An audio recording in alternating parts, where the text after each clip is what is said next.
은행권이 사상 최대 실적을 내는 등 호실적을 기록했음에도 어김없이 감원 한파가 이어지고 있습니다. 자세한 소식은 이순영 기자와 짚어보도록 하겠습니다. 네, 기자, 작년에 이어서 올해도 은행권의 희망퇴직 한파가 불어닥치고 있는 것 같습니다. 오늘 국민은행도 합류를 한 것 같은데 희망퇴직 실시 계획을 발표를 했다고요? 네, 그렇습니다. 네. 국민은행은 다음 주 월요일인 오는 14일까지 희망퇴직 신청을 받는다고 밝혔습니다. 대상은 이미 임금 피크제로 전환한 직원과 부점장급은 66년생 이전 출생, 또 팀장 임원급은 65년 이전 출생입니다. 이번 희망퇴직 신청자는 21개월에서 39개월치 희망퇴직금이 지급이 되고요. 또 자녀학자금 지원금과 재취업 지원금 중 하나를 선택할 수 있습니다. 또 희망퇴직 1년 후 계약직 재취업 등의 기회를 부여하는 한편 2020년까지 본인과 또 배우자에 대한 건강검진도 지원합니다. 지난 2015년에 국민은행 노사는 임금 피크 직원 대상으로 희망퇴직을 매년 정례화하기로 합의하고 매년 말에 희망퇴직을 실시한 바 있는데요. 이번 임금 피크 제도 변경을 놓고 갈등을 빚어왔지만 더 이상 시간을 지체하기 힘들다라는 공감대가 형성되면서 노사가 뜻을 모아서 실시하기로 한 것으로 알려지고 있습니다. 신한은행도 현재 희망퇴직을 접수 중이라고요? 네, 그렇습니다. 네. 신한은행은 지난 4일부터 희망퇴직 접수를 하고 있습니다. 15년 이상인 근속자 중에서 부지점장급 이상 일반직 중 1960년 이후 출생자나 또 차장급 이하는 1964년생 대상으로 희망퇴직 신청을 받고 있는데요.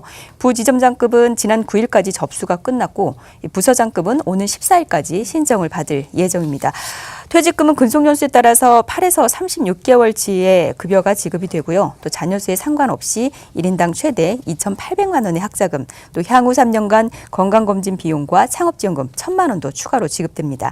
대상 규모는 아직 정해지지 않았는데요. 지난해 희망퇴직을 통해서 약 700여 명이 은행을 떠난 점을 고려했을 때 올해도 비슷한 수준일 것으로 예상이 되고 있습니다. 네, 이에 앞서서 NH농협은행과 우리은행 같은 경우는 지난 연말에 희망퇴직자를 신청을 받았죠.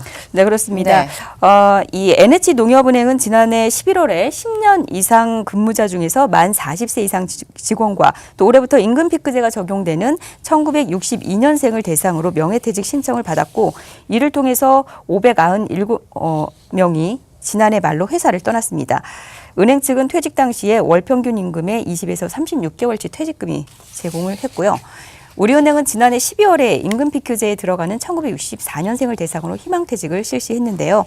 월평균 임금 36개월치 퇴직금을 주기로 했습니다. 500명의 대상자 가운데서 400명이 신청을 했고 이번 달 말로 퇴직 처리할 예정입니다. 연초에만 이렇게 은행을 떠나는 사람들이 거의 1,000여 명에 가까운 수준인 것으로 보여지고 있는데 사실 실적상으로 보면 굉장히 호실적이 나타나고 있는 은행권인데 이렇게 감원 한파가 불고 있는 이유가 있을까요?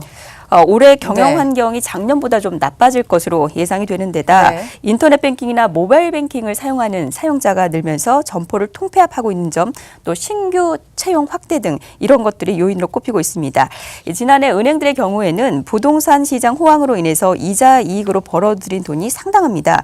하지만 가계대출 규제 등으로 인해서 순이자 마진이 올해는 지난해보다 줄어들 것으로 전망이 되고 있고요. 또 인터넷 뱅킹과 모바일 뱅킹을 이용하는 사람들이 늘면서 점포 방문이 줄고 있어서 이에 따라서 은행들이 지점을 통폐합 수준을 밟고 있는데 이것도 하나의 요인으로 꼽히고 있습니다.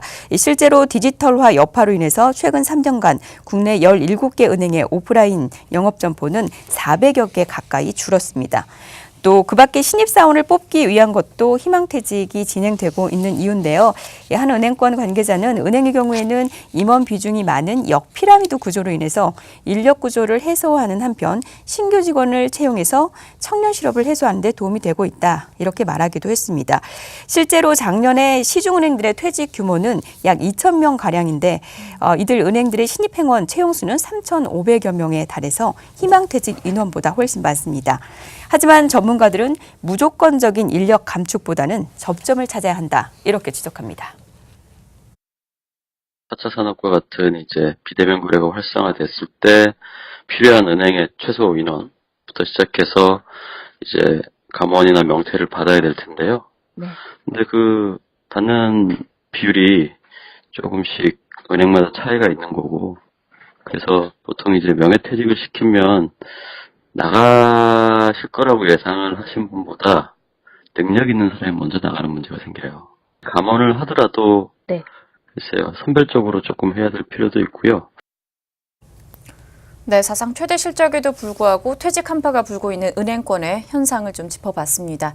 이순영 기자와 함께했습니다.